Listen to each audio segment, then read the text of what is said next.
1811 4000। यही consumer helpline. जागो ग्राहक जागो। Us on the show tonight on this Diwali Eve to tell us whether Goddess Lakshmi has abandoned India. TV Mohandas Pai, Director Human Resources of Infosys, joining us from Bangalore. Professor Sriram Khanna, Managing Trustee, Consumer Voice, is in Delhi. Premchand Palati, Director, Center for Forecasting and Research, are all joining us. Now, it's been called the greatest financial crisis since the Great Depression of 1929. Many analysts say this is the death of free market capitalism.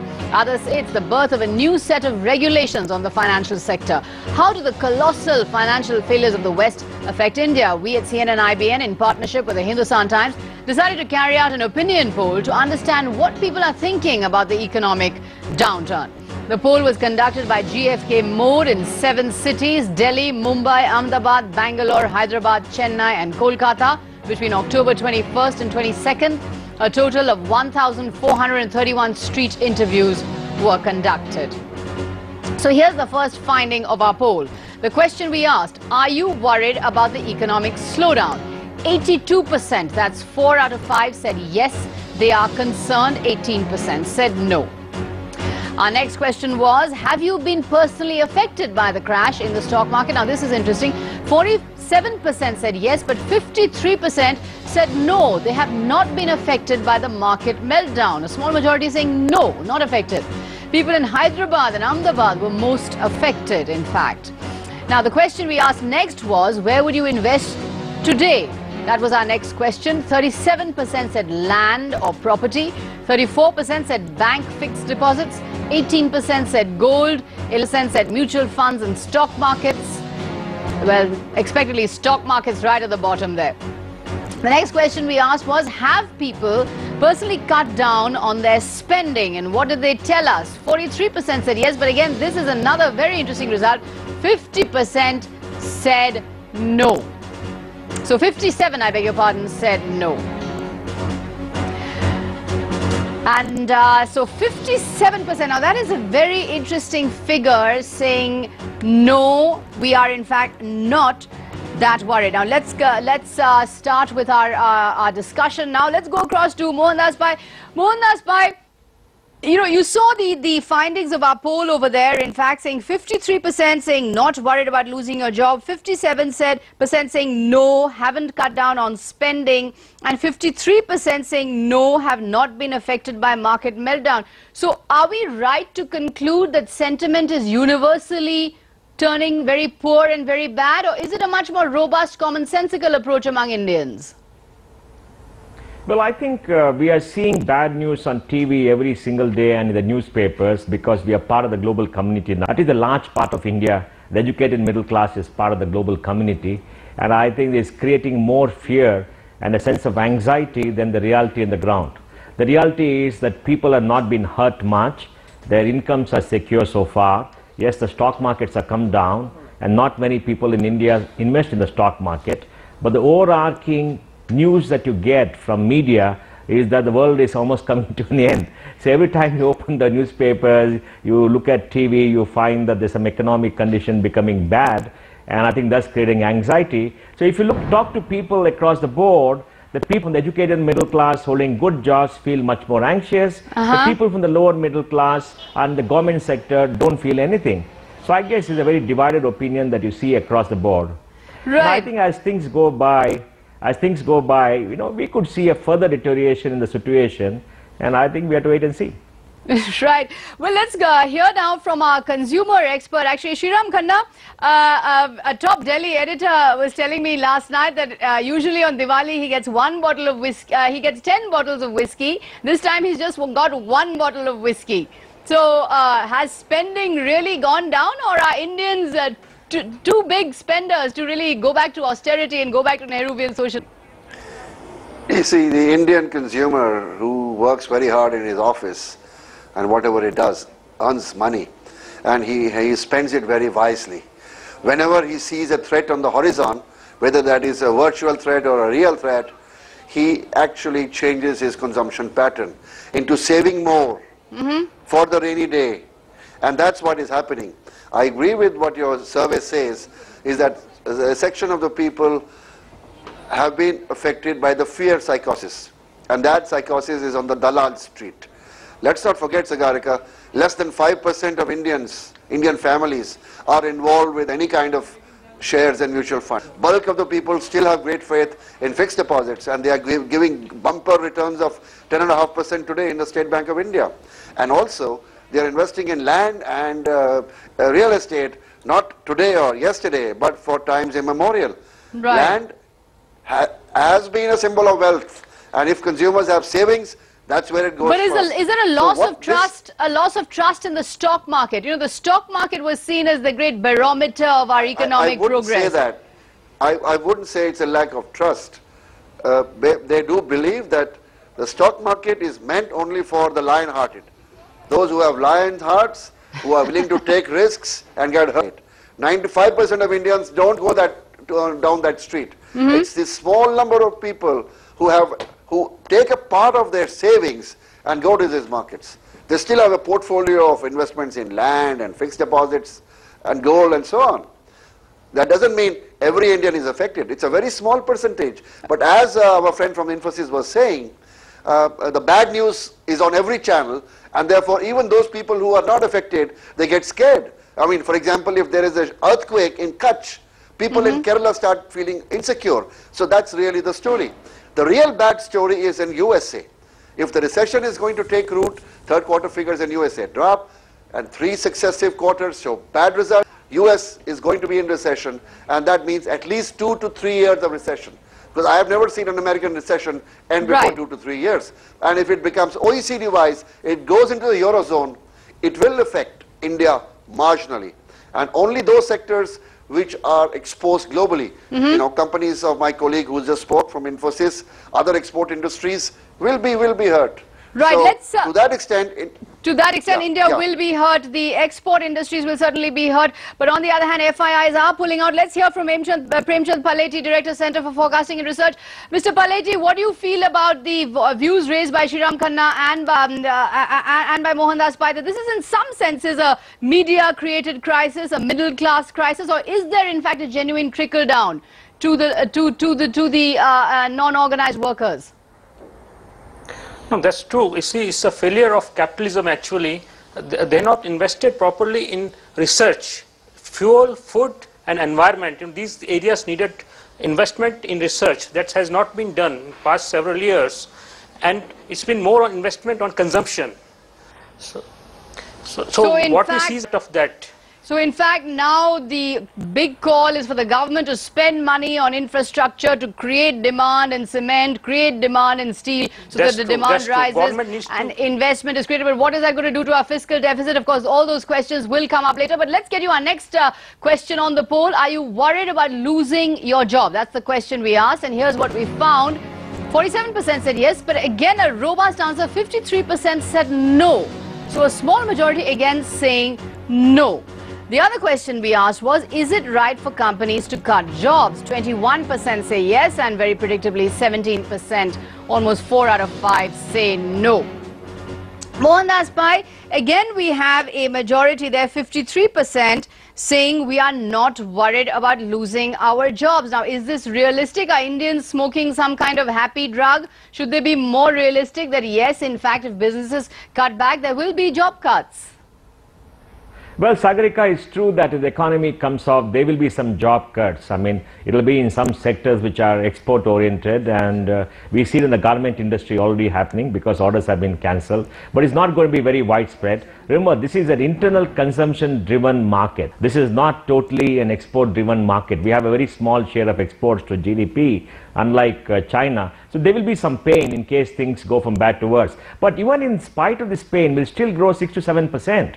At a time when the world is growing at maybe 1 to 2%, growing at 6 to 7% is enormous, is very, very high. We are comparing this 6 to 7% growth maybe next year with the growth of 9% average we had for the last 5 years. So if you compare it, looks low. In absolute terms, I think it's a great thing. And if the government comes out with a little bit of policy changes like accelerating decisions and making sure that infrastructure takes off, if you remove the all the barriers that come in infrastructure taking off, then I think you'll see good growth. I don't think it's going to be bad for India, but things are going to be, people are going to be anxious about the future. There's no doubt about that because of global media. Sriram Khanna, are you sensing that anxiety among the Indian consumer? Yes, many of my students ask me, sir, will we get jobs this time? I said, yes, you will all get jobs, but maybe you're not going to get the kind of high scales of pay that you're expecting for. So I do expect that new jobs will offer lower scales of pay and not the kind of 20-30% annual growths that we have in the last 5 or 6 years. So jobs will be there. I have no doubt about it because the Indian economy is growing, Indian consumption is growing, and it's like Mohandas said, we are an internally consumption-driven economy. Right. Domestic consumption is growing. I have a fear only for the poor in India because the real problem before Wall Street took over the television screens a few weeks ago was the food prices in India and domestic inflation. We were crying hoarse the few weeks before that about 11% inflation. Nobody's talking about 11% inflation because we have a bigger devil coming onto the screen. But the real problem is going to be inflation. Right. Unless we get a bumper crop. Right. Unless food prices go down. Hold that thought. We're going to have to take a short break at this point, but very wise words there from our panelists saying, is this a crisis that we're overblowing? Because in fact, robust, commonsensical figures coming out from our poll. Much more on this Face the Nation special when we come back.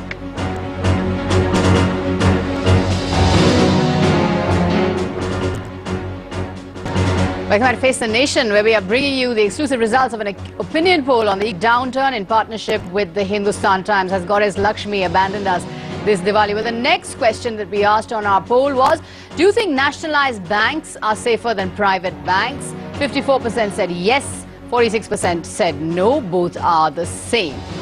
And the next question we asked, is it the government's responsibility to bail out private banks if they face a financial problem? This is, of course, an ideological question. Do we believe in government intervention into the free market? 68% said yes. 32% said no, it's not the government's job to bail out banks. Big majority they're saying yes, we are not fully into the free markets. The government must bail out banks that are failing.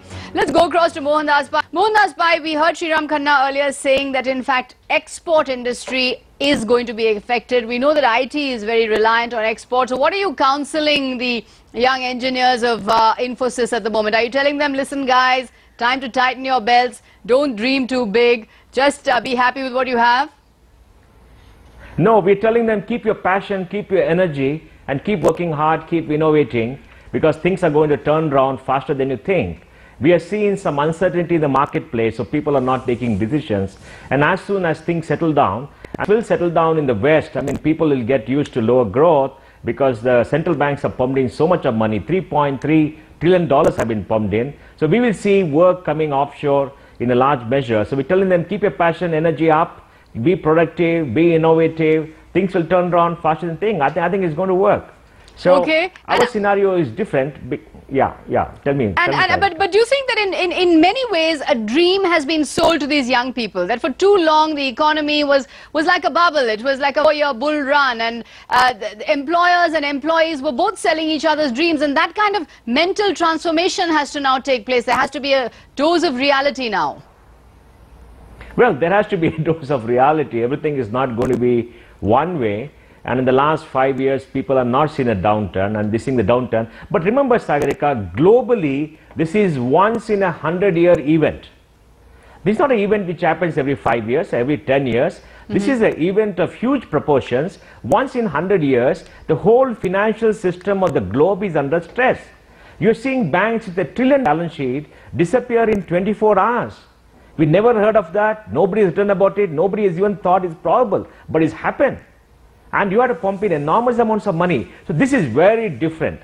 But this is a wake-up call, and I think it's good that people go through this process. They understand things have to go up and down. And I'm sure the people who go through this process will be much better off in future, and they'll be more realistic. Well, let's put a different, sort of slightly ideological question to Sriram Khanna here. Sriram Khanna, we saw on our poll here that 68% said that it's the government's responsibility to bail out private banks if they face a financial. Does that mean that free market capitalism, in some senses, has been revealed to be flawed?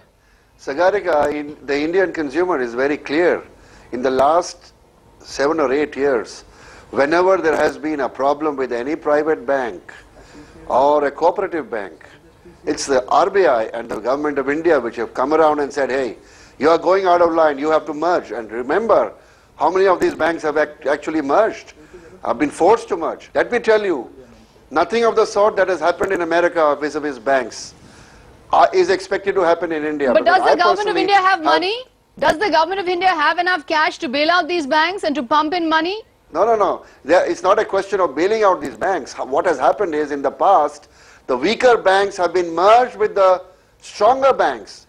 And that is, these mergers have not been voluntary. They have been really guided by the Department of Banking of the Union of India and the Reserve Bank of India. And let me tell you, the banking regulator in our country is among the best in the world. And today I can say, a much better job than the Federal Reserve in USA. Because none of the Indian banks have gone down. None of the Indian banks have gone down. So I have my faith in the RBI and the Department of Banking. Let me tell you, any minister may come and go, any party may come and go. But the institution regulating banks is rock solid. Rock solid. Okay. That's what I think. Premchand Paleti, do you think this is the time, in fact, for all companies, all businesses to practice what is being called compassionate capitalism, to show that we are a nation and not a market? So, you know, to forego hire and fire policies, to in fact go in for compassionate retrenchment, to show capitalism's human face if people have to be laid off? That's true. Actually, I've been following several B schools and their placements. There is pall of gloom in most of the campuses. Banking and finance has been a major recruiter for the last several years. But now, since the pre-placement talks is already on between B schools and industry, the pulse is registered, and the communication they're getting is that they won't hire many students from the campuses, and the salaries would also go down. Right. So I think they need to rethink on their strategies, on growth strategies. Mohandas Pai, what would you say to a young MBA or someone who is just setting off in a career in management or in finance, that you know that the world they lived in is very different from now on? No, I would tell them, look at the first 5 years of a career as a time to build up a capability and get the relevant experience. Even if the economy is down, look around for good jobs, enough good jobs. In fact, Sagarika, I think public sector is going to open up in a dramatic manner in the next 5 years. About 15 to 20 lakh jobs are going to be available in the public sector in India, and the salary scales are going to be pretty good because the public sector hasn't hired in the last 18 years. And now, in the next 5 years, about 25% of the workforce will retire, and there are going to be huge opportunities. So I think there's going to be no dearth of jobs, but the pay scale, the absurd pay scales that you saw in the finance sector will not be available because the surplus capacity. So I would say, use the next 5 years as a means to develop your capability, build your expertise, get experience, you will become better managers, and use that to grow your careers in a much better manner than earlier. So I think they got a great scope. I don't see any downturn for them. Okay, I'm just going to ask one last quick question to Shriram Khanna, and then we'll end the show. Shriram Khanna, are people believing the reassuring noises that the Prime Minister and Finance Minister are making? I wouldn't say they are believing what is being told to them, but they are smart enough to take the signals from all over the place. Right. And what their understanding is, it could have been worse as it is in USA. Thank God we will have 7% growth. Right. And that is pretty good by Indian standards. Right, but so we're I think there's a base of optimism in this climate. Right, we're going to have to leave it there. That's a good note to end on this Diwali Eve, that 7% growth is not all that bad, and optimism is necessary even with all the gloom and doom all around. Thanks very much indeed to Mohandas Pai, Professor Shriram Khanna, Premchand Paleti. Thanks very much indeed. That's all on Face the Nation. Catch the detailed results of the poll in the Hindustan Times tomorrow, and a second part of the poll on the weekend edition with Rajdeep this Saturday. Well, a joyous Diwali to you. Stay safe and have a lovely time. Thanks for watching.